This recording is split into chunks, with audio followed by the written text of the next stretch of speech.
ವರೆಗೆ ನಿಮ್ಮನ್ನೆಲ್ಲ ಉದ್ದೇಶಿಸಿ ಕಲಾವಿದರ ಒಂದೇ ತಾಯಿ ಮಕ್ಕಳು ಅನ್ನೋದ್ರ ಬಗ್ಗೆ ಬಹಳ ಸುಶ್ರಾವ್ಯವಾಗಿ ಮಾತನಾಡಿರ್ತಕ್ಕಂಥವ್ರು.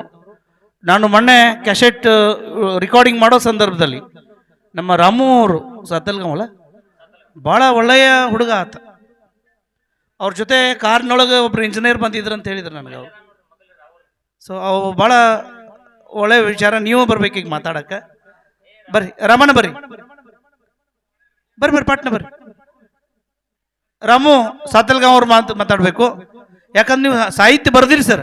ಕುತ್ಕೊಂಡು ನಿಮ್ಮದು ವಿಡಿಯೋ ನೋಡಿ ನಿನ್ನೆ ಪರ್ಸೋರು ತೋರ್ಸ್ಯಾರ ನನಗೆ. ಸಾಹಿತ್ಯ ಬರ್ದಿರಿ ಅಂತಂದ್ರೆ ಅದ್ರ ತಕ್ಕ ನೀವು ಇರ್ತೀರಿ ಅಂತೇಳಿ ನಮ್ಮ ಮನೋಭಾವನೆ ಅದ. ಒಂದು ಎರಡೆರಡು ನಿಮಿಷ ನೀವೆಲ್ಲ ಮಾತಾಡಿ ಅವ್ರಿಗೆ ಶುಭ ಹಾರೈಸಬೇಕು. ರಾಮು ಸಾತಲ್ಗಾಂವ್ ಅವರು ಕೂಡ ಒಂದೆರಡು ಮಾತುಗಳನ್ನ ವೇದಿಕೆ ಮೂಲಕ ಹೇಳ್ಬೇಕಂತ ಕೇಳ್ಕೊತಾ ಇದ್ದೆ. ಅಣ್ಣ ಬರ್ರಿ.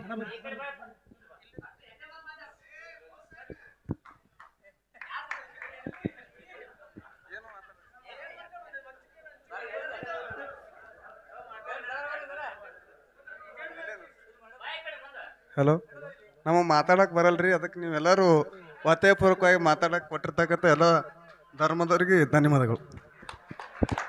ಇನ್ಮೇಲೆ ನಮ್ಮ ಮಾತಾಡಕ್ಕೆ ಕೆಳಗೆ ಕೂತು ಎಷ್ಟು ಮಾತಾಡ್ತಾ ನನಗೆ ಗೊತ್ತಾಯ್ತೇವೆ. ಹಿಂದೆ ಮಾತಾಡೋಕೆ ಏನು ಬೇಕಾದ್ರೆ ಮಾತಾಡ್ತಿರ್ತಾರೋ. ಇದು ಇದು ಇದು ಒಂದು ಒಂದು ಒಂದು ಒಂದು ಮಾತಾ ಇದು ನಾಟಕ ಇದು ಇರಲಿ. ನಮ್ಮ ಮಾತಿಗೆ ಇಲ್ಲಿ ತನಕ ಬಂದ್ರಲ್ಲ ಅದು ಖುಷಿ ನಮಗೆ.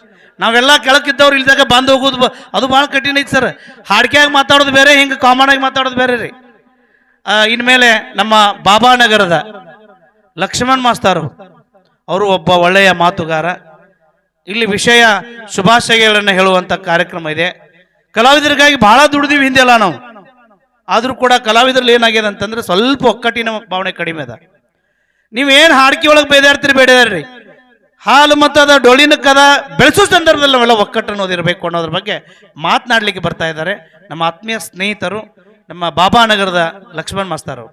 ಎಲ್ಲರಿಗೂ ಎರಡೆರಡು ನಿಮಿಷ ಟೈಮ್ ಕೊಡ್ತಾ ಇದೀವಿ ಸರ್.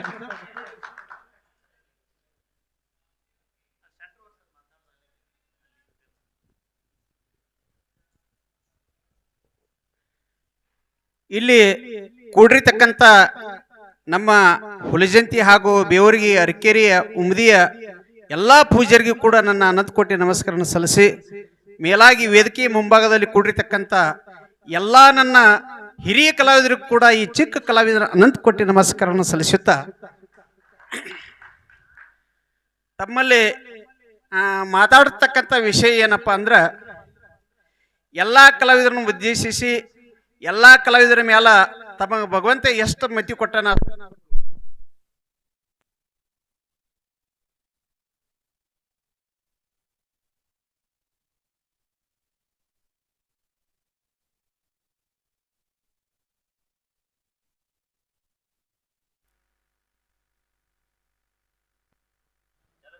ಹಲೋ ಹಲೋ ತಮ್ಮೆಲ್ಲರಲ್ಲಿ ಇನ್ನೊಂದು ಸಲ ನಮಸ್ಕಾರವನ್ನು ಸಲ್ಲಿಸುತ್ತಾ, ಈ ಎಲ್ಲ ಕಲಾವಿದರನ್ನ ಉದ್ದೇಶಿಸಿ ಎಲ್ಲ ಕಲಾವಿದರನ್ನ ನಾಡಿನ ಮೇಲೆ ಪರಿಚಯ ಕೊಟ್ಟಿರ್ತಕ್ಕಂಥ ನಮ್ಮ ಆತ್ಮೀಯ ಅಣ್ಣನ ಸ್ವರೂಪಿಯಾಗಿರ್ತಕ್ಕಂಥ ಸಮರ ಶಿವನೇ ಎಂದು ನಾಮ ಪ್ರಖ್ಯಾತವನ್ನು ಪಡೆದುಕೊಟ್ಟಿರ್ತಕ್ಕಂಥ ನಮ್ಮ ಅಜಿತ್ ಸರ್ ಅವರಿಗೂ ಮತ್ತು ಎಲ್ಲ ಕಲಾವಿದರನ್ನು ಗುರುತಿಸಿ ಎಲ್ಲ ಕಲಾವಿದರ ಹೆಸರನ್ನ ನೋಂದಾಯಿಸಿಕೊಂಡು ಎಲ್ಲ ಕಲಾವಿದರ ಯಾರು ತಪ್ಪದೆ ಕೂಡ, ಯಾಕಪ್ಪ ಅಂದ್ರೆ ತಾವೆಲ್ಲರೂ ವಿಚಾರ ಮಾಡ್ಬೋದು, ಒಂದು ಮನಿ ಒಳಗ ಒಂದು ಯಾವ್ದಾರು ಒಂದು ಕಾರಣವನ್ನು ಹಮ್ಮಿಕೊಂಡಿದೀವಪ್ಪ ಅಂದ್ರೆ ಆ ಬೇಕಾದಷ್ಟು ನೆನಪು ಮಾಡಿಕೊಂಡು ಬೇಕಾದಷ್ಟು ವಿಚಾರ ಮಾಡಿ ಹೇಳಿದ್ರು ಕೂಡ ಒಂದು ಮನೆಯ ಬೀಗತನಕ್ಕೆ ಸಂಬಂಧಪಟ್ಟಂತ ಬೀಗರು ಉಳಿತಾರೆ.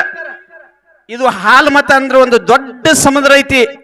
ಈ ಸಮುದ್ರದ ಒಳಗ ಇನ್ನೂ ಎಷ್ಟೋ ಮಂದಿ ಕಲಾವಿದರು ಉಳಿದ್ರು ಕೂಡ ತಾವ್ಯಾರು ಮನಸ್ಸಿಗೆ ಬೇಜಾರು ಮಾಡ್ಕೊಳ್ಳಾರ್ದು. ಯಾಕಪ್ಪ ಅಂದ್ರೆ ಇದೊಂದು ನಮ್ಮ ಅಜಿತ್ ಸರ್ ಆಗಲಿ ಗುರುನಾಥ್ ಸರ್ ಆಗಲಿ ಎಲ್ಲ ಸಹಕಾರ ನೀಡಿರ್ತಕ್ಕಂಥ ಹಿರಿಯರ ಮನೋಭಾವನೆ ಏನೈತಪ್ಪ ಅಂದ್ರೆ, ಇನ್ನೂ 10-15 ದಿವಸ ಟೈಮ್ ಹೆಚ್ಚಿಗೆ ಹೋಗ್ಬೋದು, ಖರೆ ಒಬ್ಬರೇ ಒಬ್ಬ ಕಲಾವಿದ ಉಳಿಬಾರ್ದನಂತ ಒಂದು ಶಪಥ ಐತಿ.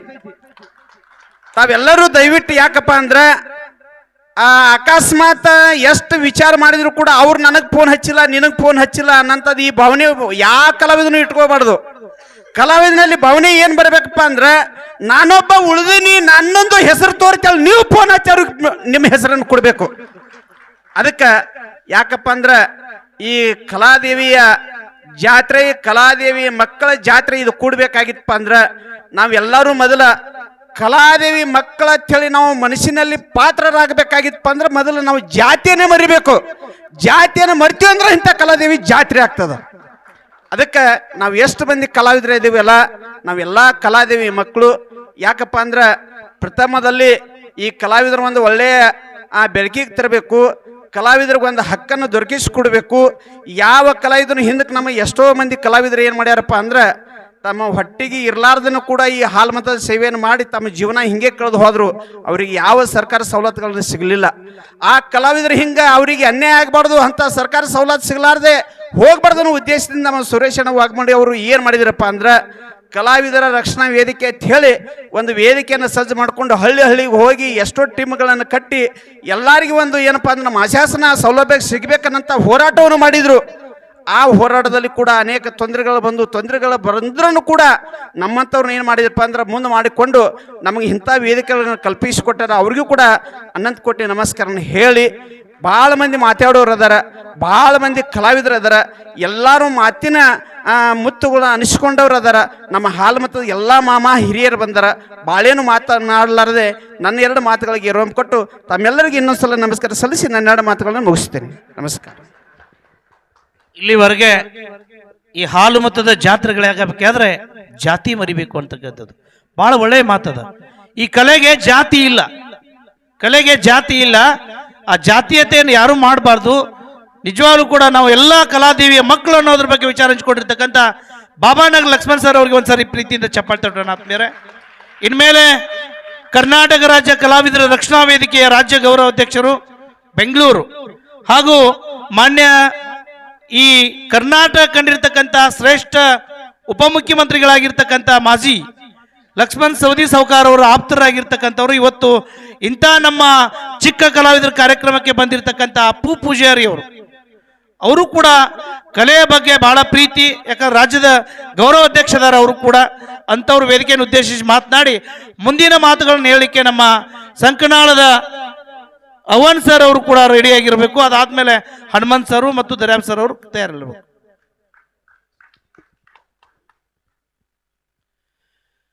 ಹಲವು ಮಾತೇನು ನೀನೊಲಿದ ಪಾದವನಿಟ್ಟ ನೆಲವೇ ಸುಕ್ಷೇತ್ರ, ಜಲವೇ ಪಾವನ ತೀರ್ಥ ಸುಲಭ ಶ್ರೀ ಗುರುವೇ ಕೃಪೆಯಾಗು ಎಂಬಂತೆ ಮೊಟ್ಟ ಮೊದಲಿಗೆ ಗ್ರಾಮ ದೇವತೆಯನ್ನ ಎನ್ನ ಹೃದಯಾಳ ಮಂದಿರದಲ್ಲಿ ಧ್ಯಾನಿಸುತ್ತಾ ಹಾಗೂ ಇವತ್ತಿನ ಈ ಶುಭ ಕಾರ್ಯಕ್ರಮದ ವೇದಿಕೆಯ ಮೇಲೆ ಆಸೀನರಾಗಿರ್ತಕ್ಕಂಥ ಅವರಿವರೆನ್ನದೇ ನಾಡಿನ ಎಲ್ಲ ಈ ಒಂದು ಪೀಠಾಧೀಶರ ಪಾದಾರವಿಂದಗಳಲ್ಲಿ ನಾನು ಅನಂತ ಕೋಟಿ ನಮನಗಳನ್ನು ಸಲ್ಲಿಸಿ ಹಾಗೂ ಕರ್ನಾಟಕ ಮಹಾರಾಷ್ಟ್ರ ಎನ್ನದೇ ನಾಡಿನಾದ್ಯಂತ ಹೆಸರು ಮಾಡಿರ್ತಕ್ಕಂಥ ಎಲ್ಲ ನನ್ನ ಡೊಳ್ಳಿನ ಕಲಾವಿದರಿಗೂ ಕೂಡ ನನ್ನ ಅನಂತ ಕೋಟಿ ನಮಸ್ಕಾರಗಳನ್ನು ಸಲ್ಲಿಸುವುದರೊಂದಿಗೆ ಇವತ್ತಿನ ದಿವಸ ಕಾಗವಾಡ ತಾಲೂಕಿನ ಈ ಒಂದು ಮಂಗಸೂಡಿ ಗ್ರಾಮದಲ್ಲಿ ಹಮ್ಮಿಕೊಂಡಿರ್ತಕ್ಕಂಥ ನಮ್ಮ ಕರ್ನಾಟಕ ರಾಜ್ಯ ಕಲಾವಿದರ ರಕ್ಷಣಾ ವೇದಿಕೆ, ಸಪ್ತಸ್ವರ ಸಂಗೀತ ಕಲಾ ಬಳಗ ಹಾಗೂ ಹಾಲು ಮತದ ಸಮರಸಿಂಹ ಅಂತೇಳಿ ಬಿರುದನ್ನ ಪಡೆದಿರ್ತಕ್ಕಂಥ ನಮ್ಮ ಅಜಿತ್ ಮಾಸ್ತರ್ ಅವರ ರಚಿಸಿ ನಮ್ಮ ಮುರುಗುಂಡಿಯ ದರ್ಯಾಪ್ ಕಾಕ ಆಗಿರ್ಬೋದು, ಅತನಿಯ ಮುರುಗಪ್ಪಣ್ಣ ಆಗಿರ್ಬೋದು, ಪರಸು ಭಂಡಾರಿ ಆಗಿರ್ಬೋದು, ನಮ್ಮ ಸುರೇಶ್ ವಾಗ್ಮೋಡೆ ಸರ್ ಅವರಾಗಿರ್ಬೋದು, ಇವರೆಲ್ಲರ ಒಂದು ಮಾರ್ಗದರ್ಶನದಲ್ಲಿ, ಅದಕ್ಕಿಂತ ಹೆಚ್ಚಾಗಿ ನಮ್ಮ ಗುರುಗಳ ಒಂದು ಮಾರ್ಗದರ್ಶನದಲ್ಲಿ ಅಜಿತ್ ಅಣ್ಣ ಅವರು ಮೊದಲನೇ ಸಾರಿ ಈ ನಮ್ಮ ಯೂಟ್ಯೂಬ್ ಸ್ಟಾರ್ ಆಗಿರ್ತಕ್ಕಂಥ ಎಲ್ಲರ ಜನಮೆಚ್ಚದ ಜಾನಪದ ಗಾಯಕನಾಗಿರ್ತಕ್ಕಂಥ ಸುದೀಪಣ್ಣ ಹೆಳವರ್ ಅವರ ಸ್ಟುಡಿಯೋಕ್ಕೆ ಬಂದ ಹಾಡ ಹಾಡಕ್ಕೆ ಬಂದಾಗ ಅಚಾನಕ್ ಆಗಿ ನಾನು ಅಲ್ಲೇ ಸ್ಟುಡಿಯೋ ಪಕ್ಕದಲ್ಲೇ ನನ್ನ ಮನೆ ಇರೋದ್ರಿಂದ, ಯಾಕಂತಂದ್ರೆ ಡೊಳ್ಳಿನ ಕಲಾವಿದರು ಬಂದಾರಪ್ಪ ಅಂತಂದಾಗ ನಮಗೂ, ಯಾಕಂದ್ರೆ ನಾವು ಅದೇ ಇದ್ರವ್ರು ಇರೋದ್ರಿಂದ ಅವ್ರನ್ನ ಮಾತಾಡ್ಸ್ಲಿಕ್ಕೆ ಹೋದಾಗ ನಾವು ಹಿಂಗೊಂದು ಹಾಡ ಹಾಡಕ್ ಬಂದೀವ್ರಿ ಸರ್ ಅಂತಂದಾಗ ಒಂದು 2-3 ದಿನ ನಾನು ಅವ್ರ ಜೊತೆ ಸಾಥ್ ಕೊಡಕ್ಕೆ ನಾ ಏನು ಹಾಡಿಲ್ಲ, ಹಾಡ ಬರೆದಿಲ್ಲ, ಅವ್ರ ಜೊತೆ ಸಹಕಾರ ಕೊಟ್ಟು ಅವತ್ತು ಮೊದಲನೇ ದಿನ ಬಂದಾಗ ನಾವು ಅಜಿತ್ ಸರ್ ಕೈಯಾಗ ಬುಕ್ಕನ್ನು ನೋಡಿದಾಗ 4 ಪೇಜ್ ಇತ್ತು ಒಂದ ಹಾಡ. ಸರ್ ಇದು ಎಲ್ಲ ಯಾವಾಗ ಹಾಡೋದ್ರಿ, ಇದೆಲ್ಲ ರೆಕಾರ್ಡಿಂಗ್ ಯಾವಾಗ ಆಗೋದು ಅಂತೇಳಿ ಅಜಿತ್ ಸರ್ ಕೇಳಿದೆ. ನಿಮಗೆ ಗೊತ್ತಿಲ್ಲ ಕಾಂತತಿ, ಒಂದು 2 ನಿಮಿಷ ನಮ್ಮ ಸುದೀಪಣ್ಣ ಬರಲಿ, ಬಂದ ಮೇಲೆ ಅದನ್ನು ನೋಡಕ್ರಿ ಅಂತಂದ್ರು. ಸುದೀಪಣ್ಣ ಬರ್ಲಾಕೆ ಯಾಕೋ ಅವತ್ತು ಲೇಟ್ ಆಗಿತ್ತು, ಆರಾಮಿಲ್ಲ ಅಂತ ಹೇಳಿ ಸ್ವಲ್ಪ ಕೈ ಕೊಡು ಲೆಕ್ಕದಾಗಿದ್ರು. ನಮ್ಮ ದರ್ಯಾಪ್ ಕಕ್ಕ ಸಿಟ್ಟಿಗೆ ಬೈಲತ್ತಿದ್ರು ಅವ್ರಿಗೆ. ಹಿಂದೆಲ್ರಿ ಕೈ ಕೊಟ್ರಿ ಅಂದ್ರೆ ನಿಮ್ಮನ್ನ ಒಟ್ಟ ಬಿಡುದಿಲ್ಲ ಬರ್ರಿ ಅಂತೇಳಿ. ಯಾವಾಗ ಸುದೀಪಣ್ಣ ಕಾರ್ಯಕ್ರಮಕ್ಕೆ ಅಲ್ಲಿ ನಮ್ಮ ಸ್ಟುಡಿಯೋಕ್ಕೆ ಬಂದ್ರು, ಅದನ್ನು ತಗೊಂಡ್ರು, ದಾಟಿ ಚೆಕ್ ಮಾಡ್ರು.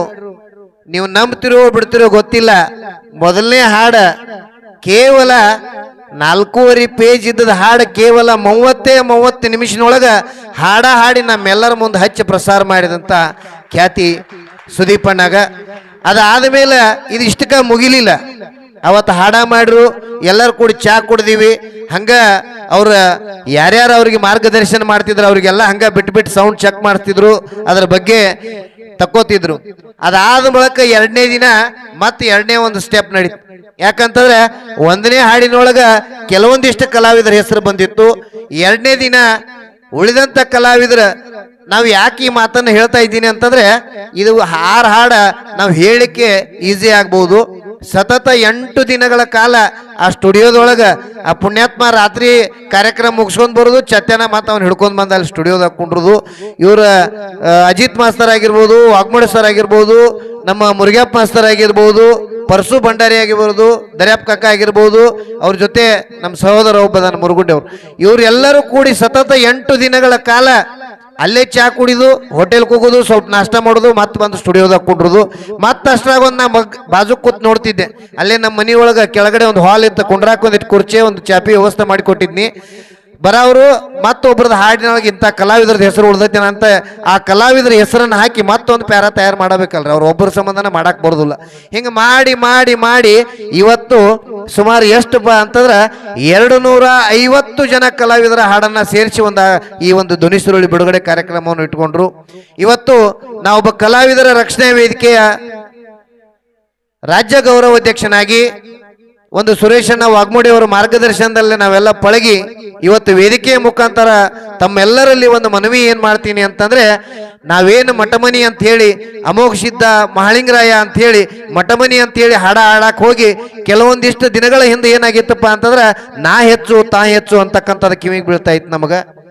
ಅದಕ್ಕೆ ದಯವಿಟ್ಟು ಇಲ್ಲಿ ಕೂಡಿದಂಥವ್ರು ಹೆಂಗ ಅದಿರಪ್ಪ ಅಂತಂದ್ರ ಈ ಸಮುದ್ರದ ಮುಂದೆ ಹಳ್ಳ ಉದಾಹರಣೆ ಕೊಟ್ಟಂಗ ಆಗ್ಲತ್ತತಿ. ನಿಮಗೆ ಬುದ್ಧಿ ಹೇಳುವಷ್ಟು ದೊಡ್ಡವ ಅಲ್ಲ, ಆದರೂ ಕೂಡ ಈ ಮಠಮನಿ ಅವರಿಗೆ ಒಂದೇ ಒಂದು ನನ್ನ ಮನವಿಯನ್ನು ಮಾಡ್ತಾ ಇದ್ದೀನಿ. ನೀವು ಬೆಳೆಸುದು ನಮ್ಮಪ್ಪನ, ಅವ್ರು ಬೆಳೆಸುದು ನಮ್ಮಪ್ಪನ, ಎಲ್ಲರಿಗೂ ತಂದೆ ಆ ಭೂಲೋಕದ ಒಡೆಯ ಒಬ್ಬ ಇರುವುದರಿಂದ ಅವು ಹೆಚ್ಚ ಇವು ಹೆಚ್ಚ ಅನ್ನೋದ್ರ ಭರಾಟೆ ಒಳಗ ಆ ದೇವ್ರ ಕಮ್ಮಿ ಈ ದೇವ್ರ ಕಮ್ಮಿ ಅನ್ನೋದು ಬೇಡ. ನಾವೆಲ್ಲರೂ ಕೂಡ ಕಲೆಗಾರರಾಗಿ ಕಲೆಗಾರರನ್ನ ಬೆಳೆಸುವಂತ ಕೆಲಸ ಮಾಡೋಣ. ಅದರಂತೆ ನಮ್ಮ ಸುದೀಪಣ್ಣ ಹೆಳವರವರು ಈಗಾಗಲೇ 1,50,000 ಅಭಿಮಾನಿಗಳನ್ನ ಹೊಂದಿರತಕ್ಕಂಥ ಒಬ್ಬ ಜಾನಪದ ಕಲಾವಿದ. ಇವತ್ತು ನಾವೆಲ್ಲರೂ ಕೂಡಿ ಅಜಿತ್ ಅಣ್ಣವರಿಗೆ, ಸುರೇಶ್ ಅಣ್ಣ ಅವರಿಗೆ ತಮ್ಮೆಲ್ಲರ ಮುಖವಂತ ಮನವಿಯನ್ನು ಮಾಡ್ತಾ ಇದ್ದೀನಿ. ಇವತ್ತೇನು ನಾವು ಬಿಡುಗಡೆ ಮಾಡ್ತೀವಿ ನಾವೆಲ್ಲರೂ ಕೂಡ ಚಾಲೆಂಜ್ ಮಾಡ್ಕೊಳ್ಳೋಣ. ಇವತ್ತು ದೇವ್ರ ಜಾಗದಾಗ ನಿಂತ್ಕೊಂಡು ಆತ್ಮ ಸಾಕ್ಷಿಯಾಗಿ ನಾವೆಲ್ಲರ ಹಾಡವನ್ನ ಪ್ರಸಾರ ಮಾಡೋದಾದ್ರೆ ಇದು ಕೇವಲ ಒಂದೇ ಒಂದು ವಾರದಾಗ 6 ಹಾಡುಗಳ 1 ಲಕ್ಷ ವೀಕ್ಷಣೆಗಳನ್ನ ಎಲ್ಲ ಪಡಿಬೇಕು ಅಂತೇಳಿ ನಾವೆಲ್ಲರೂ ಕೂಡ ಇದೊಂದು ಶಪಥ ಮಾಡಿ, ಅದರ ಜೊತೆಗೇನೆ ಇವತ್ತು ನಮ್ಮ ಇವ್ರು ಗುರುಗಳು ಹೇಳಿದ್ರು, ನಾನು ಅಹಂಕಾರ ನಾ ಅಂದವ್ರಿಗಿಲ್ಲಿ ಉಳುಗಾಲ ಇಲ್ಲ, ಯಾಕಂತಂದ್ರೆ ಇದು ಭಂಡಾರ ನಂಬಿದವರಿಗೆ ಬಂಗಾರ ಅಂತಕ್ಕಂಥ ಮಾತನ್ನ ಹೇಳಿದ್ರು. ಯಾಕಂದ್ರೆ ಅದು ಅಷ್ಟೇ ಸತ್ಯ ಐತಿ. ಭಂಡಾರ ಅಂದಂತಾಗ ನಮಗೊಂದು ಮಾತು 2 ವರ್ಷದಿಂದ ನಮ್ಮ ಅಮರೇಶ್ವರ ಮಹಾರಾಜರು ಒಂದು ಕಡೆ ಒಂದು ಕಥೆಯನ್ನು ಹೇಳಿದ್ರು. ಕಥೆ ಅಲ್ಲದ ನಿಜವಾದ ನಡೆದ ಘಟನೆ. ನಮ್ಮ ಅಥಣಿ ತಾಲೂಕಿನ ಅಡಹಳ್ಳಿ ಗ್ರಾಮದೊಳಗ ನಿಮ್ಮಂತ ಕಲಾವಿದರು, ಕೈಪಟ್ಟ ಕಲಾವಿದರು ಹೊರಗಡೆ ಹೋಗಿ ಕಲಾ ಸೇವೆಯನ್ನು ಮಾಡಿ ಬಂದಂತ ಹಣವನ್ನ ಗೊಳೆ ಮಾಡಿ 5 ಲಕ್ಷ ರೂಪಾಯಿಗಳನ್ನ ಹಣವನ್ನ ಮನೆಗೆ ಒಯ್ಯದೆ ಗೊಳೆ ಮಾಡಿದ್ರಂತ. ಆ ಅಡಹಳ್ಳಿ ಬೀರೇಶ್ವರನ ಗುಡಿ ಮುಂದೆ ಒಂದು ಬೀರೇಶ್ವರ ಮೂರ್ತಿಯನ್ನ ಪ್ರತಿಷ್ಠಾಪಿಸ್ಬೇಕಂತೇಳಿ ಪಣ ತೊಟ್ಟು ಅಲ್ಲಿ ಗೂಡಿದ ಹಣವನ್ನ ತೆಗೆದುಕೊಂಡು ಆ ಶಿಲಾ ಕಲ್ಪಕಾರನ ಮನೆಗೆ ಹೋದಾಗ ಅವನಿಗೆ 4 ಲಕ್ಷ ರೂಪಾಯಿ ವ್ಯತ್ಯಾಸ ಬಂತತ. ಅವ್ರಂದ್ರಂತ ಇಲ್ಲಿ ನಮ್ಮ ಹತ್ರ ಇರೋದು 5 ಲಕ್ಷ, ಅವ್ರು ಬೇಡ್ತಾ ಇರೋದು 9 ಲಕ್ಷ, ಇದು ಆಗೋದಿಲ್ಲ, ಹೊಳ್ಳಿ ಹೋಗು ನಡ್ರಿ ಅಂತಂದಾಗ ಈ ಭಂಡಾರದ ಮಹಿಮೆ ಅನ್ನೋದು ಇಲ್ಲೇ ಗೊತ್ತಾಗ್ತೈತಿ. ಅವತ್ತು ರಾತ್ರಿ ಅಡಹಳ್ಳಿ ಬೀರಪ್ಪ ಅವರು ಕನಸಿನೊಳಗೆ ಹೋಗಿ ಇವತ್ತು ನನ್ನ ಭಕ್ತರನ್ನ ನನ್ನ ಮಕ್ಕಳನ್ನ ನೀ ಇವತ್ತು ಹೊಳ್ಳಿ ಕಳಿಸಬಾರ್ದಾಗಿತ್ತು. ಇದು ನೀ ಮಾಡಿದ ತಪ್ಪೈತಿ. ನೀ ಭಂಡಾರ ನಂಬಿ ಹೋಗು, ನಿನ್ನ ಮನಿ ಒಳಗೆ ಬಂಗಾರ ನಾ ಮಾಡ್ತೀನಿ, ಆ ಭಕ್ತರನ್ನ ಹೊಳ್ಳಿ ಕಳಿಸಿ ನೀ ಮಾಡು ಅಂತಂದಾಗ ತನ್ನ ತಪ್ಪಿನ ಅರಿವಾಗಿ ಅವ ಅಡಳಿಗೆ ಹೋಗಿ ಆ 5 ಲಕ್ಷ ರೂಪಾಯಿದಾಗ ಇವತ್ತ ಅಡಳಿ ಬೀರಪ್ಪನ ಗುಡಿ ಮುಂದೆ ಮೂರ್ತಿಯನ್ನ ಕುಣಿಸ್ಯಾನ. ಅವತ್ತಿಗೆ ಈ ಭಂಡಾರದ ತಾಕತ್ ಏನೈತೆ ಅನ್ನೋದು ಹಿಂದೆ ಕೇಳೋದು ಕತಿ ಬೇರೆ. ಇವತ್ತು ಈಗಿನ ಇದ್ರೊಳಗೆ ಆಗಿರ್ತಕ್ಕಂಥ ಈ ಸನ್ನಿವೇಶನವನ್ನ ಹೇಳೋದ್ರ ಜೊತೆಗೆ ಭಂಡಾರವನ್ನ ಯಾರು ಅಲ್ಲಗಳಿಬೇಡ್ರಿ, ಇದ್ರಾಗ ಬಂಗಾರ ಐತಿ ಅಂತಕ್ಕಂಥ ಮಾತನ್ನು ಹೇಳಿ ಇವತ್ತು ಇಲ್ಲಿ ಕರೆಸಿ ವೇದಿಕೆಗೆ ನನ್ನನ್ನು ಅತಿಥಿ ಸತ್ಕಾರ ನೀಡಿ ಮಾತಾಡಕ್ಕೆ ಅವಕಾಶ ಮಾಡಿಕೊಟ್ಟಿರ್ತಕ್ಕಂಥ ಎಲ್ಲ ಕಲಾವಿದರಿಗೆ ನನ್ನ ಮಾತಾಡಿಸ್ತಾ ಇದ್ದೀನಿ. ಜೈ ಹಿಂದ್, ಜೈ ಕರ್ನಾಟಕ. ಇಲ್ಲಿವರೆಗೆ ನಮ್ಮ ರಾಜ್ಯ ಗೌರವ ಅಧ್ಯಕ್ಷರವರು ಕಲಾವಿದರ ಆರ್ಟಿಸ್ಟ್ ಯೂನಿಯನ್ದು ಕರಾಕರವಿದು ಭಾಳ ಒಳ್ಳೆಯ ವಿಚಾರ ಹೇಳಿದರು.